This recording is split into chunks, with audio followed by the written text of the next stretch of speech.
What would you do if your own parents told 150 people you were mentally unstable, just to cover up the fact that you were more successful than they ever imagined?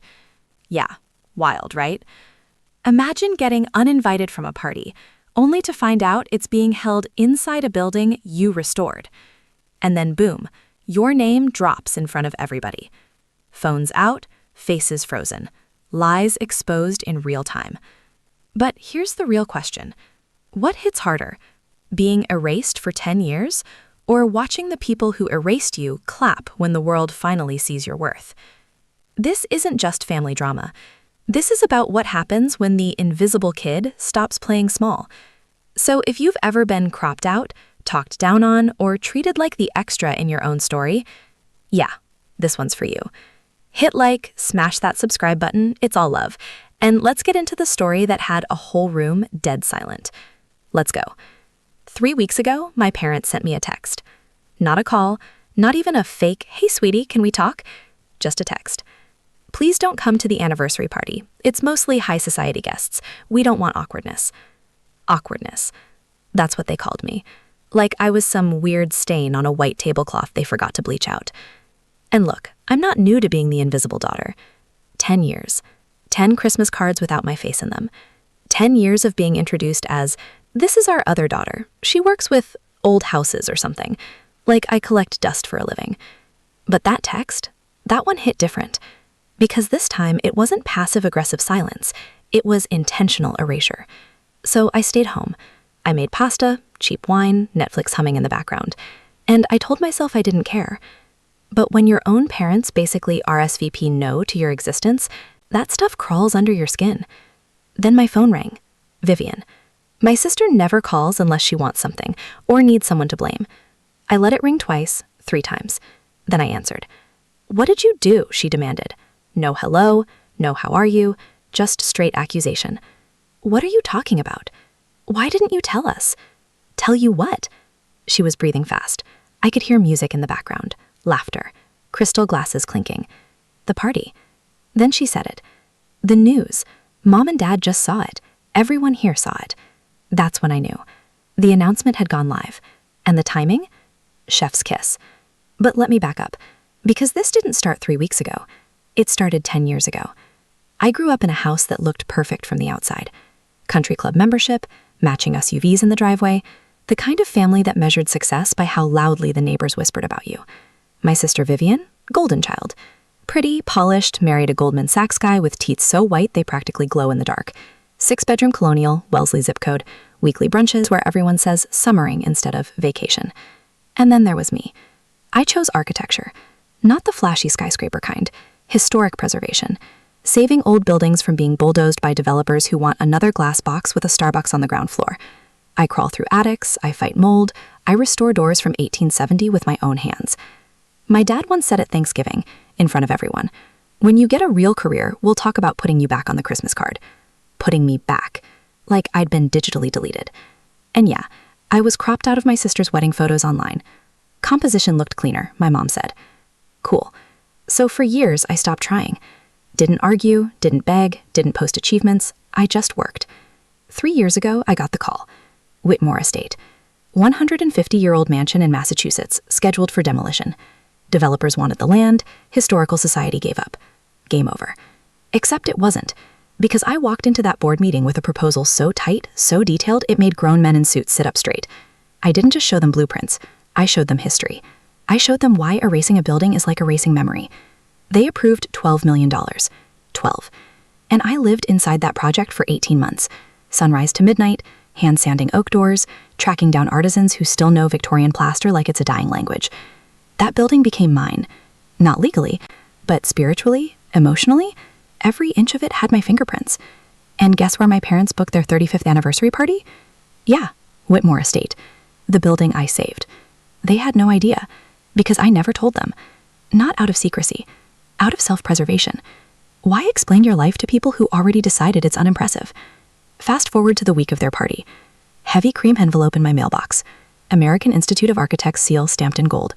I open it. "Dear Miss Owens, you have been nominated for the AIA Gold Medal." Let that sink in. The Gold Medal. Architecture's highest honor.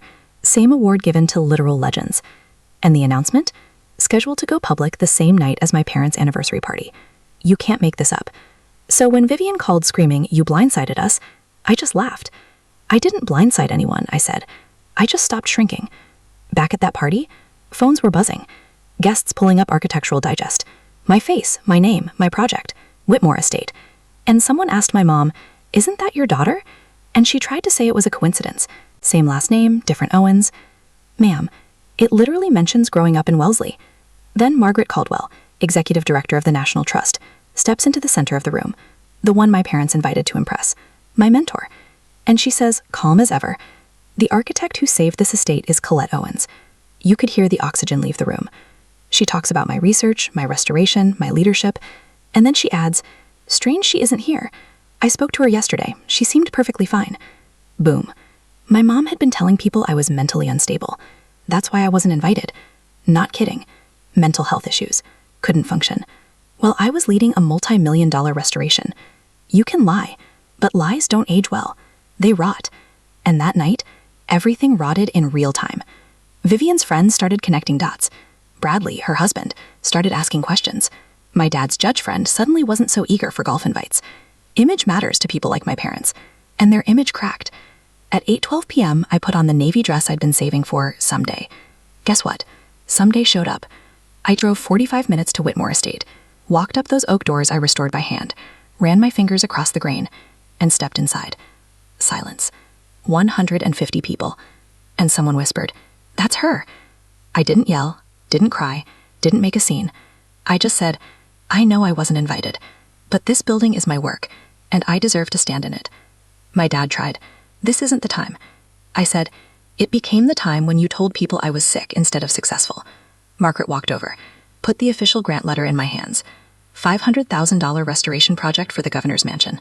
Announced it in front of everyone. The applause? Not polite. Real. And for the first time in my life, I wasn't the extra. I was the headline. I told my parents, calmly, "I'm done explaining myself. If you ever want a relationship with me, it starts with truth." Then I walked out. Through my doors, head high. No tears, just clarity. Vivian texted me later. "You ruined my life." No, I stopped being your cover story. That's different. 3 months later, my dad texted. Said he'd like to see the governor's mansion covered when it's done. Not an apology, but not silence either. I told him, okay, I'm not chasing validation anymore, but I'm not slamming doors out of spite either. I'm building, and I'm done asking permission to exist. So if you're out there grinding in silence, if your family treats your ambition like a phase, if you've been cropped out of the picture, hear me. Keep building. Let your work speak. And when the doors open, the ones you restored with your own damn hands, walk through them. You don't need an invitation to stand in rooms you built. The night of the party went viral in places I didn't expect. Not TikTok viral, not messy drama viral. Industry viral. Architecture blogs picked it up. Architect publicly revealed at own restoration project. Family drama overshadows anniversary gala. But here's the part nobody talks about. Mental instability accusations don't look great when the daughter in question just secured a governor's mansion contract. My dad? His golf buddy stopped calling. Judges don't love being associated with messy public lies. Image cracked, reputation dented. And when people like my parents feel cornered, they don't apologize. They strategize. 2 weeks later, I got an email. Subject line, "We need to talk." No warmth, no proud of you, just urgency. We met at a cafe halfway between my apartment and their world. My mom looked smaller. Not physically, energetically, like the air had shifted. She started with, "You embarrassed us." Not, "We're sorry." Classic. I didn't flinch. "I corrected the narrative," I said. "That's different." My dad cleared his throat. He hates when he's not the most respected person in the room. "We may have exaggerated," he admitted. Exaggerated. That's what he called telling 150 people I was unstable. I leaned back and said something I'd rehearsed in my head for years. "You don't get access to my life if you don't respect it." Silence.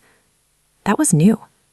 Because old me would have softened, would have apologized just to keep peace. But peace without respect isn't peace. It's surrender. Then my mom said something that hit harder than the lies ever did. We thought if we minimized you, you wouldn't outshine your sister. There it was. The truth. It was never about my career being small. It was about it being unpredictable, uncontrollable. I didn't follow their script. And when you can't control someone, insecure people try to shrink them. Vivian? Oh, she was spiraling.